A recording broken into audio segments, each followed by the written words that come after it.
saan man sa Ilocandia at Cordillera. Higit 2 dekada ng pinagkakatiwalaan. Ito ang radyong pambalitaan ng Tiradpas Network. DZTP, Radyo Tiradpas.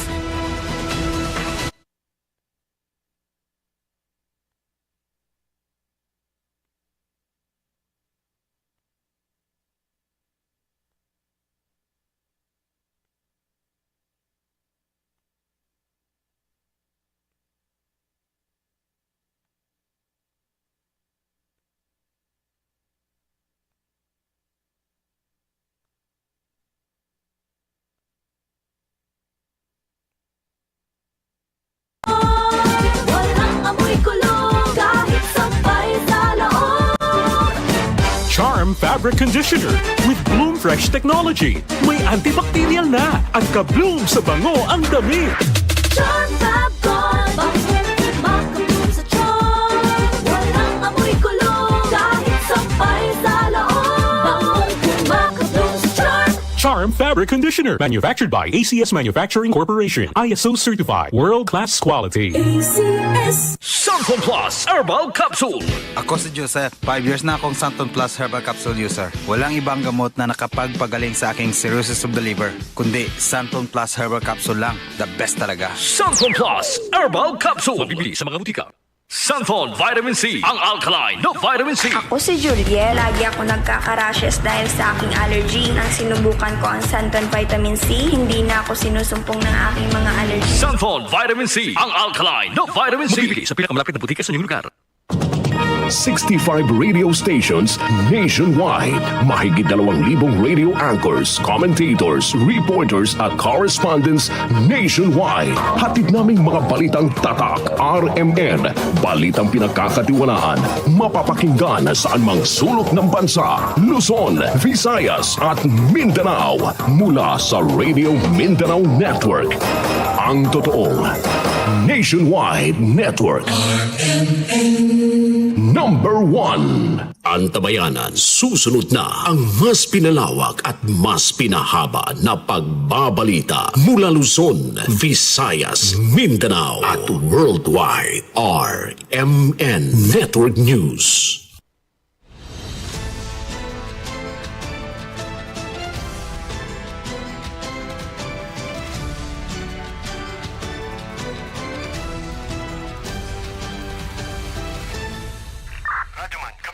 Live mong napapakinggan sa Luzon, Visayas, Mindanao. Narito na ang mahahalagang kaganapan sa loob at labas ng bansa. Unang-una mong Sa narinig bayan na po tayong napapakinggan sa 65 RMN stations nationwide. Nandito tayo ngayon sa Ilagang Signal TV, Channel 309.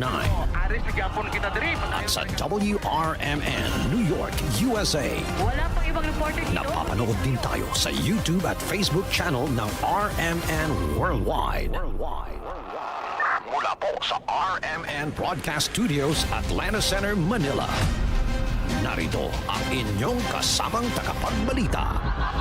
RMN Network News. Magandang hapon, Pilipinas. Ako po si Radyo Manel Maracol. Araw na po na Miyerkules, Hunyo 24, 2026. Ako naman si Radyo Man, Jenny Pahilanda. Narito na Pangulo ng mainit na mga balita. Mga kasama, yung bagyong si Francisco, bagyang humina pa habang kumikilos na palayo ng bansa. Isa pang bagyo inasang papasok bukas ng gabi at tatawaging bagyong Gardo. Kaso ng pagpatay ng lalaking sundalo sa kanyang asawang sundalo riyan sa loob mismo ng kampo militar sa Zamboanga City, itinuturing ng case closed. Suspect pumanaw na matapos magpatiwakal. Case closed na po siya, ma'am, at dahil nasawi na rin, ma'am, yung ating suspect. Samantala, pagtanggal ng maras na larong Gorebox, ipinagutos na ng CICC sa mga game downloading platform. Mga online games naman sa internet cafe, dapat din bantayan. Formulate regulations po paano yung mga sa mga internet cafes na yan, ano yung papayagan lang ng mga kasi nasanay tayong internet cafe, hindi talaga internet cafe but a gaming cafe.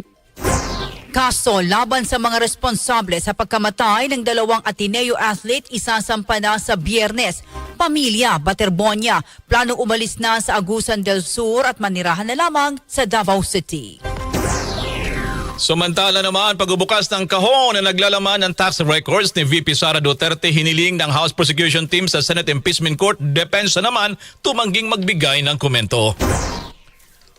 Kailangan na rin siguro buksan yan para magkaroon ng inventory of the contents. I won't give any details right now. Let's wait na lang po for the formal response. Daang-daang residente sa Dinalupihan, Bataan nakiisa sa pagdaraos ng Tubig Festival 2026 at kapistahan ni San Juan Bautista. Abangan din sa showbiz balita, Chris Aquino at anak na si Bimbi binisita ang libingan at nagbigay din ng tribute sa 5th death anniversary ni Pinoy. RMN Network News. Ayon sa National Fisheries Research and Development Institute, 70% ng galunggong sa Metro Manila ay mula sa WPS, kasama ang napakaraming uri ng lamang dagat na pagkain ng bawat Pilipino. Ngunit, unti-unti itong nauubos dahil sa illegal fishing at panghihimasok ng ibang bansa. Lumiliit na ang huli, tumataas pa ang presyo. Dahil dito, naapektuhan ang kabuhayan ng mga mangingisda at lalong-lalo na ang food security ng bansa. Ang pangisdaan sa WPS ay kritikal para sa ating pagkain at kabuhayan ng mahigit 370,000 mga mangingisdang Pilipinong umaasa rito. Hindi lang basta karagatan ang West Philippine Sea. Ito rin ay kabuhayan at pagkain ng bawat mamamayang Pilipino.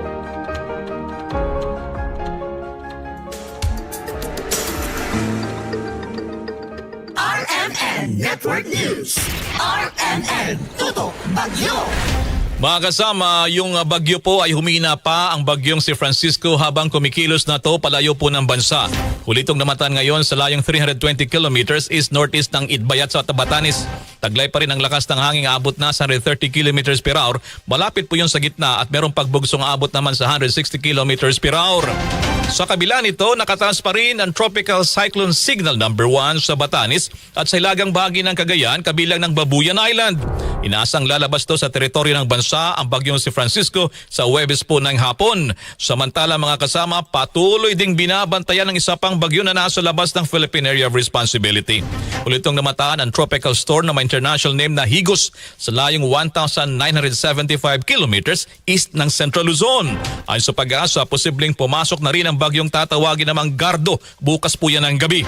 Kapwa palalakasin pa ng dalawang bagyong southwest monsoon o habagat na magpapaulan sa western section ng bansa, patular na po sa bahagi ng Luzon at Visayas kabilang na sa Metro Manila. RMN Network News. Itinuturing ng case closed ang naganap na pamamaril sa loob ng kampo militar sa Zamboanga City. Kasi ng pagpanaw ng lalaking sundalo na suspect sa pagbaril sa kanyang asawang sundalo. Sa panayam ng DCXL RMN Manila, sinabi ni Zamboanga City Police Office Acting Station Commander, Police Major Ahmed Sar Astapan Anwari, alas 4:10 ng madaling araw nang ideklarang patay ang suspect sa ospital matapos niyang barilin ang sarili matapos ang pamamaril sa kanyang asawa. Ayon kay Anwari, lumabas sa investigasyon na nag-ugat ang insidente sa pagtatalo ng mag-asawa dahil sa away sa pera.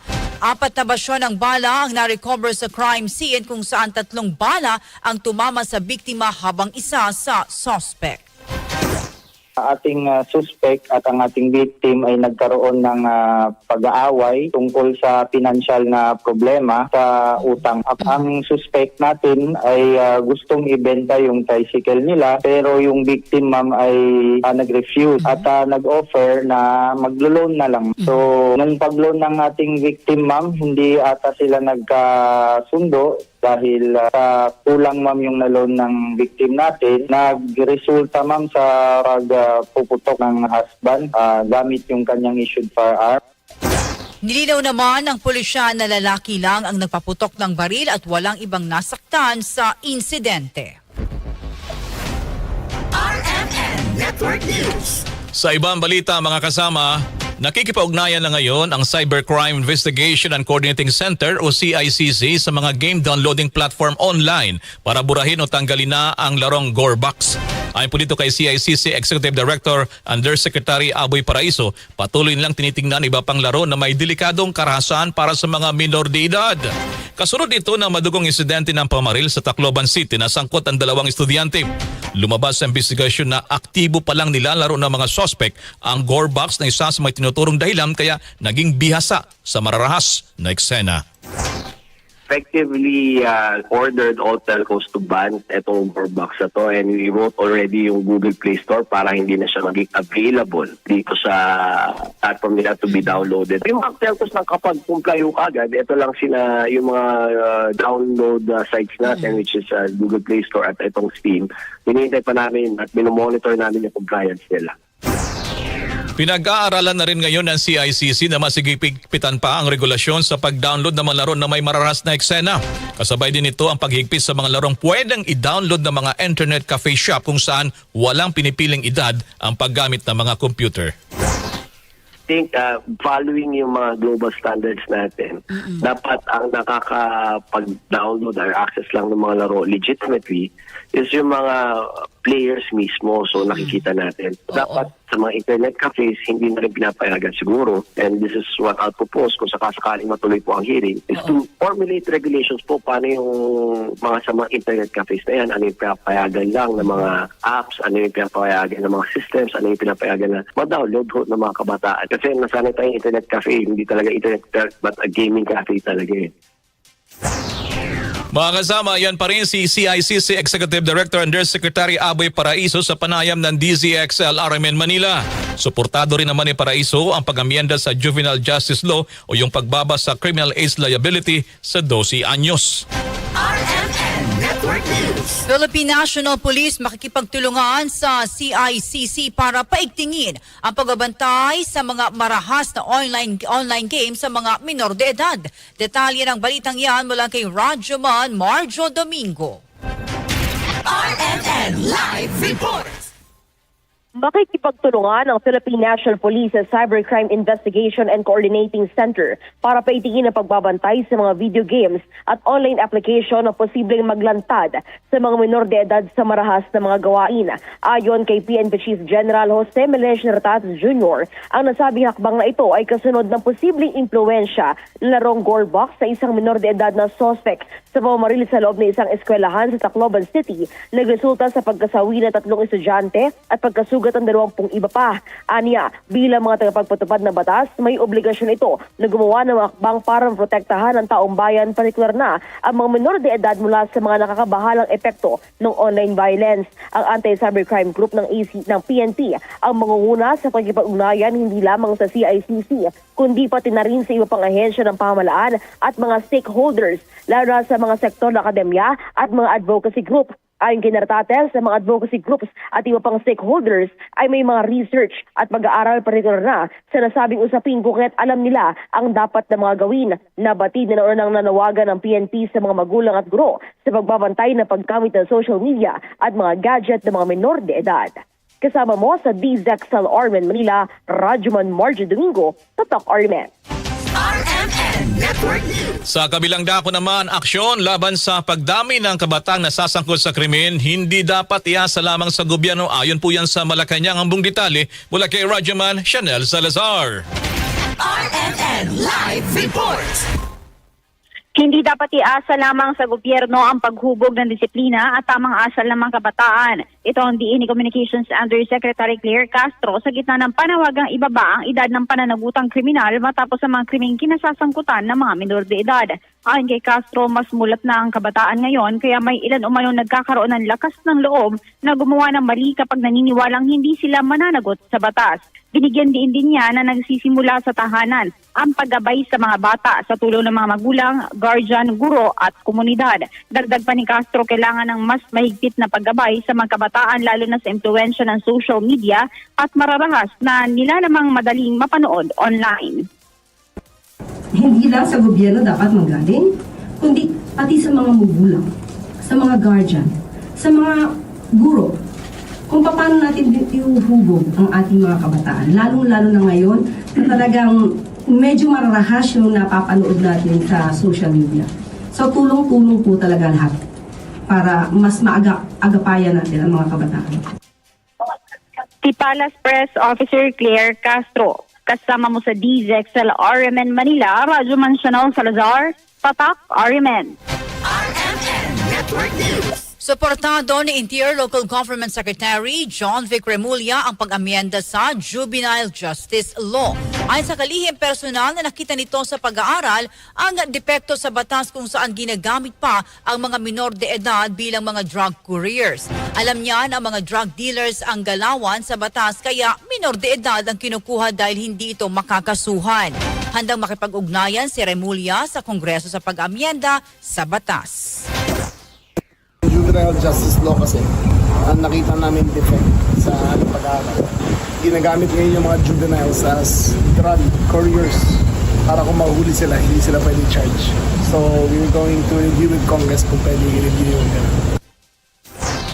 Ang pahayag ni Remulla ay kasunod na rin ng madugong shooting incident sa isang paaralan sa Tacloban City na kinasasangkutan ng 2 minor de edad, kung saan isa sa mga suspect na minor de edad ay 14 na taong gulang at hindi pasok sa minimum age para sa criminal liability.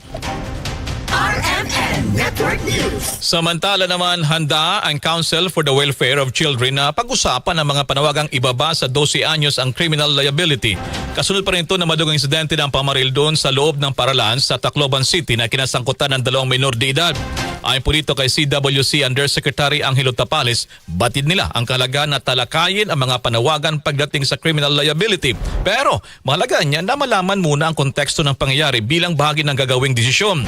Aminado ang opisyal na batay sa pag-aaral, maaari kasing makasama ang pagpapataw ng mabigat na kaparusahan doon sa mga nasa edad 15 anyos pababa dahil sa hindi pa niya buo ang kaisipan at ang tinatawag na emotional quotient ng bata kung nauunawaan ang tama at mali. Nakahanda rin na niya sila na makipagdialogo sa Department of Education upang magkaroon ng mahusay na paraan o pulisiya na makatutulong naman sa kapakanan ng mga bata. RMN Network News. Vice President Sara Duterte binisita ang pamilya ng mga nasawi sa Tacloban shooting o school shooting. Detalye ng balitang yan mula kay Rajuman Chester Sanita ng RMN Tacloban. RMN Live Report. Personal na bumisita si Vice President Sara Duterte sa mga burol ng 3 estudyanteng nasawi sa insidente ng pamamaril sa loob ng San Jose National High School sa Tacloban City. Binisita ni VP Duterte ang burol ni Joyen C. Separa, Chris Lawrence Fabian at Ayesa Nicole Dazo. Kahapon sa panayam ng RMN Tacloban, hiniling ng ina ni Chris na si Bea Fabian na makausap ang Vice Presidente kahit sa pamamagitan lamang ng tawag. Gayunman, nagulat ang pamilya ng personal na dumating si Duterte sa burol dakong alas 6 ng umaga kanina, June 24. Bago nito, nagtungo na rin ang pangalawang pangulo sa iba pang pamilyang naulila sa insidente upang personal na makiramay at kamustahin ang kanilang kalagayan. Sa kanyang pahayag, sinabi ni Duterte na personal niyang ipinapaabot ang kanyang taus-pusong pakikiramay maging ng kanyang buong pamilya at ng Office of the Vice President sa mga pamilya at kaanak ng mga nasawi. Kasabay nito,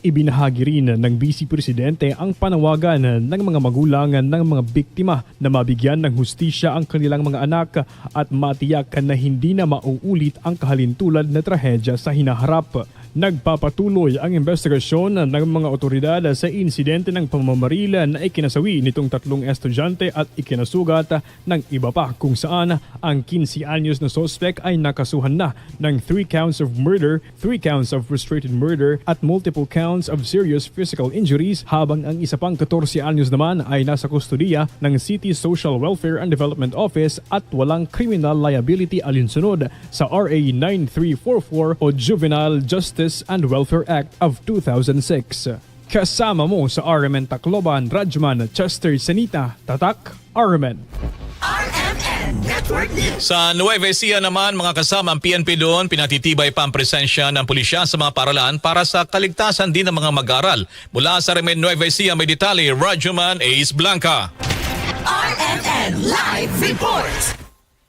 Pinalalakas ngayon ng Nueva Ecija Police ang kanilang presensya sa mga paaralan sa buong lalawigan upang matiyak ang kaligtasan at seguridad ng mga mag-aaral, guro at kawani ng paaralan kasunod ng naganap na insidente sa Tacloban City noong Lunes ng umaga. Ayon sa NEPO, inatasan na nila ang kanilang mga tauhan na dagdagan ang visibility sa mga paligid ng paaralan, magsagawa ng regular na pagpapatrol at makipag-ugnayan na mas mahigpit sa mga pamunuan ng paaralan bilang bahagi ng mga preventive measures laban sa anumang banta at upang mapanatili ang ligtas na kapaligiran para sa pag-aaral. Ayon kay Provincial Director Colonel Richie Clarabal, ang hakbang na ito ay layuning magbigay ng kapanatagan sa mga mag-aaral, sa mga magulang at mga guro na nananatiling prioridad ang kanilang kaligtasan. Kasama mo sa RMN Nueva Ecija, Radyoman Ace Blanca, Tatak RMN. RMN Network News. 57 pampublikong paaralan na naapektuhan ng shooting incident sa isang eskwelahan sa Bacolod City nagbukas na muli. Detalye ng balitang yan mula kay Rajuman Joyce Adra. RMN Live Report. Kinupirma ng Department of Education na nagbukas ng muli ang klase sa 57 na pampublikong paaralan sa dibisyon ngayong araw ng Miyerkules. Matapos itong masuspende kasunod ng nangyaring pamamaril ng 2 estudyante sa ilang kapwa mag-aaral sa San Jose National High School sa Tacloban City. Kaugnay nito, pansamantala ng mga inilipat sa Education and Emergency sa modalities ang mga lubhang naapektuhang paaralan tulad ng San Jose Central School at Manlurip Elementary School, habang pinalawig naman ang suspension ng klase sa San Jose National High School hanggang sa June 26, 2026. Kaugnay nito, pinag-utos ng Education Secretary Sunny Angara ang school-level review sa pagpapatupad ng guidelines on ensuring safety and motivating learning environment. Kaakibat nito ang mahakbang laban sa bullying sa ilalim ng Anti-Bullying Act of 2013. Gayon din ang mga school-based mental health at mga programang psychosocial support. Iginit ng kalihim na ang mga mekanismong ito ay dapat nakaakma sa protocol ng PNP, Department of Health, DSWD at ng mga lokal na pamahalaan. Kasama mo sa DZXL Manila, Rajuman Joyce Collantes Adra, Tatak RMN. RMN Network News. Sa kabilang dako ng balita mga kasama, sa Biyernes nakatakdang magsampa na rin ang kaso sa Department of Justice ang DILG. Kaugnay pa rin ang pagkamatay ng Ateneo basketball players na sina Rene Baterbonia at Divine Adili. Ayon po dito kay DILG Secretary John Vic Rimulya, nasa pinal na ring yugto ang investigasyon at ilang resource person na lamang ang kailangang makapanayam. Kabilang sa mga inimbitahan nga ng PNP-CIDG para magbigay pa ng pahayag sina Ateneo de Manila University President Father Roberto Yap at MVP Sports Foundation Founder Manuel V. Pangilinan. Sa ngayon, nasa halos hanggang saksi na rin ang nakapanayam at mahigit 1,200 mga pahinana ng testimonya ang nakalap naman ng mga investigador. Ngayong araw, inatid na rin sa huling hantungan si Baterbonia sa Talacogon, Agusan del Sur kung saan nagtipon-tipon ang mga pamilya, mga kaibigan at taga-suporta ng atleta para makadalamhati. Network News. Ina ni Rene Baterbonia hindi pa rin tanggap ang pagpanaw ng kanyang anak. Pamilya nito planong lumipat at manirahan sa Davao ayon kay Coach Jess Evangelio. Detalye ng balitang iyan mula kay Rajuman Prince de las Marias ng RMN Davao. RMN Live Report. Labis ang hinagpis na nararamdaman ng ina ni Rene na si Robilin Baterbonia na sa huling pagkakataon na makita ang labi ng kanyang anak sa Talacogon Memorial Park kaninang tanghali. Lubos rin ang kanyang papasalamat sa kabutihang ipinamalas ni Rene sa kanilang pamilya.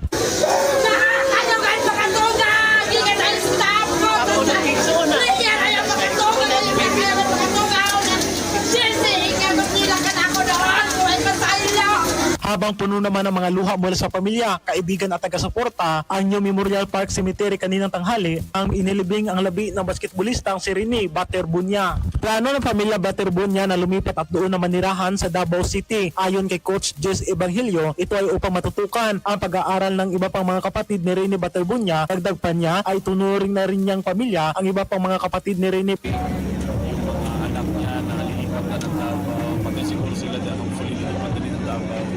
Make sure na kung gaano ko gagawin parang kapatid si Ruben, ganoon din ang pagtrato ko sa mga kapatid ni Ruben. Kasama mo sa DXBC, Arimin Butuan, Radio Mga Prince de las Marias, Tatak, Arimen. RMN Network News. Maraming salamat kay Rajuman Prince de las Marias ng RMN Butuan. RMN Network News.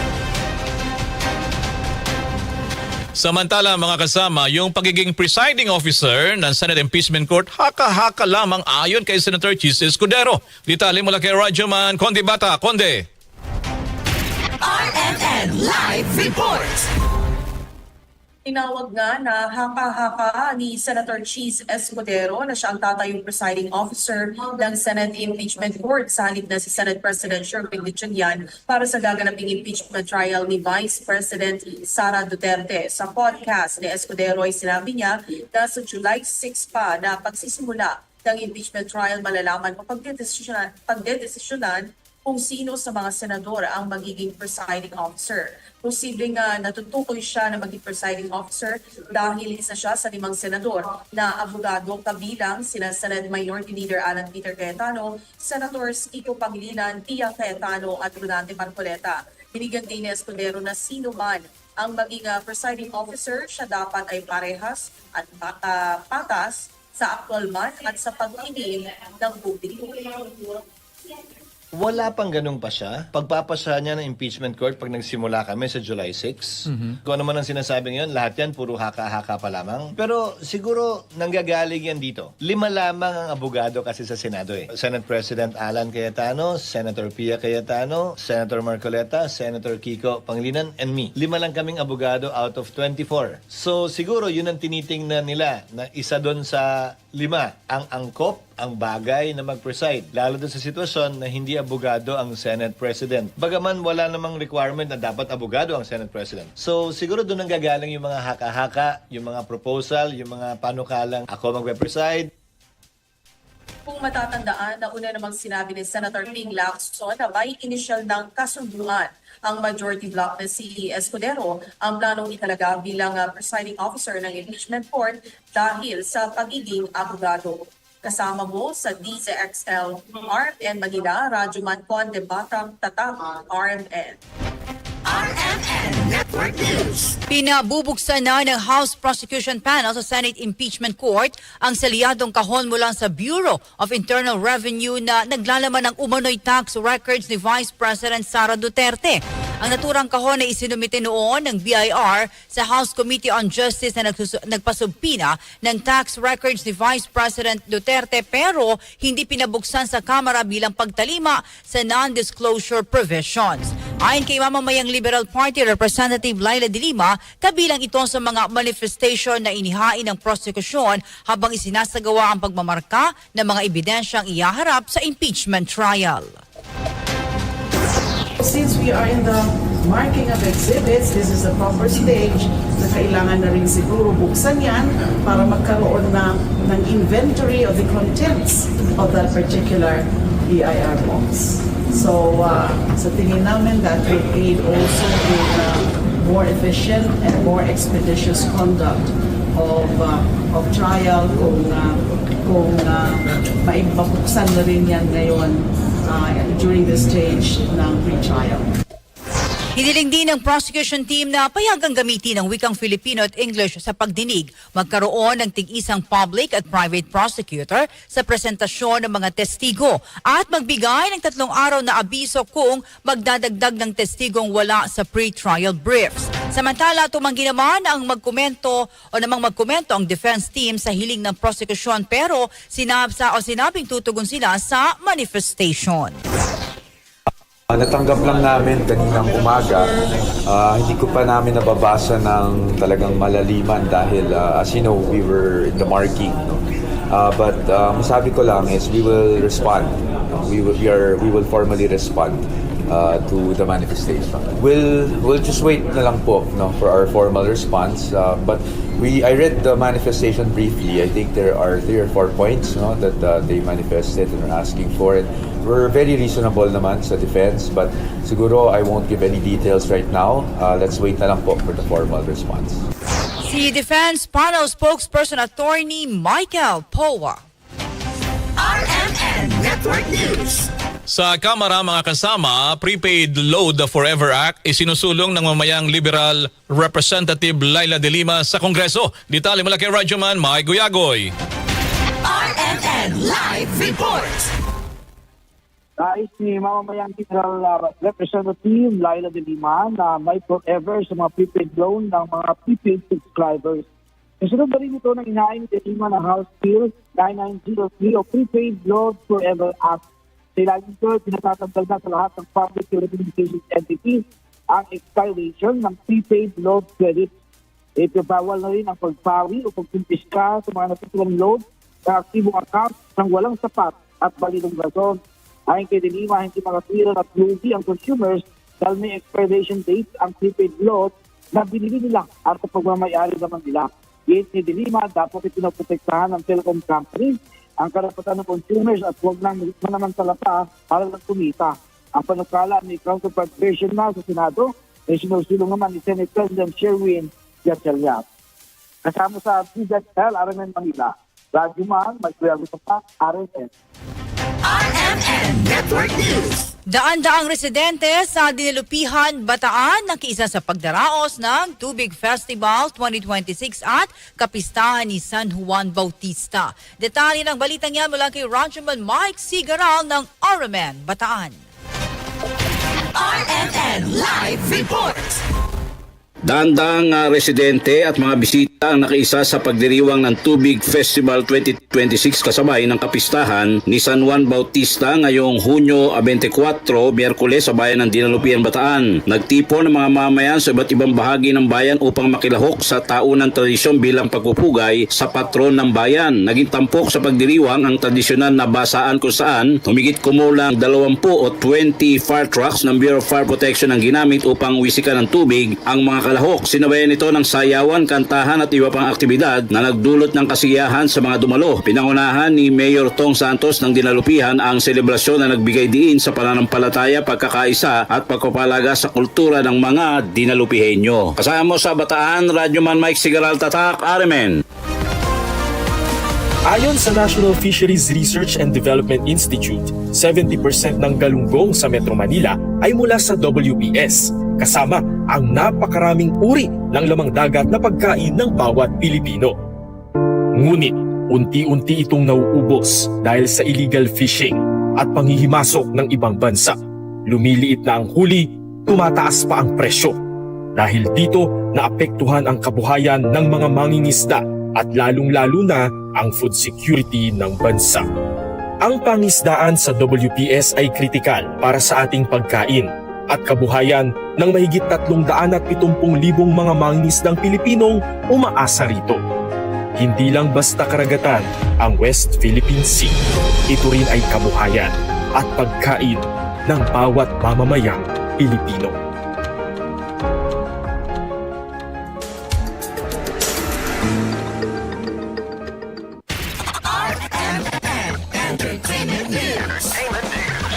Chris Aquino at anak na si Bimbi pinisita ang libingan at nagbigay ng tribute sa 5th death anniversary ni Pinoy. Alamin natin ang balita mula kay Rajaman Alex Furake.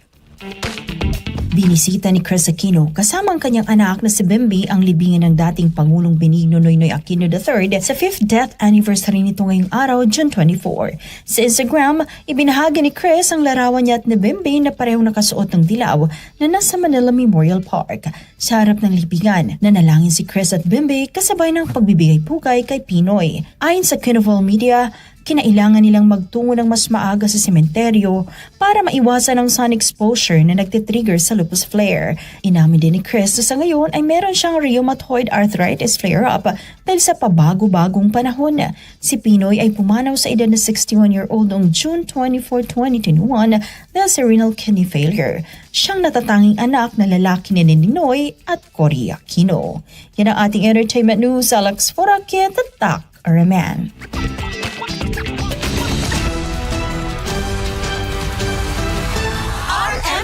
Network News. Mga kasama, sumayin niyo po ng unang mga balita. Ito pa rin si Rajuman El Maracol. At Rajuman Jenny Pahilang. Mula po sa RMN Broadcast Studio sa Atlanta Center, Manila, dyan sa mga Pangasinense, Masantos, Yalabi. Inyo pong natunghayan ang RMN Network News. Malaki ang tumutok para huwag mahuli sa maiinit na mga balita at impormasyon. Reaching millions nationwide and worldwide. for more than 70 years. Tatak RMN. Oras 6:03.